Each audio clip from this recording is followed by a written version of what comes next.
বিশাল এক ক্ষতি হয়ে গেল এমপি আনার কন্যা ডরিনের। কি সেই ক্ষতি? কলকাতায় খুন হওয়া ঝিনাইদহ ৪ আসনের সংসদ সদস্য কালীগঞ্জ ও সদরের একাংশ আনোয়ারুল আজিম আনারের মেয়ে Mumtarin Ferdous ডরিনের verified Facebook account খুঁজে পাওয়া যাচ্ছে না। ডরিনের দাবি, তিনি তার ব্যবহৃত অ্যাকাউন্ট চালু করতে পারছেন না।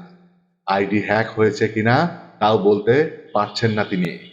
রোববার ১৬ জুন দুপুরে সাংবাদিকদের ডরিন বলেন, শনিবার রাত ১০টার পর থেকে আমার ব্যবহৃত ভেরিফাইড ফেসবুক আইডিটি নিষ্ক্রিয় হয়ে পড়েছে। অনেক চেষ্টা করেও সেটা চালু করতে পারছি না।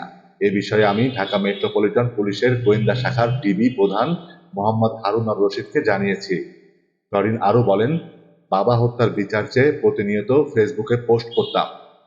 এমনকি আমার বাবার হত্যাকাণ্ডে জড়িতদের নিয়ে বিভিন্ন তথ্য ফেসবুকে তুলে ধরতাম। আমার প্রতিবাদ বন্ধ করার জন্য ঘাতকেরা বিভিন্নভাবে চেষ্টা করে যাচ্ছে।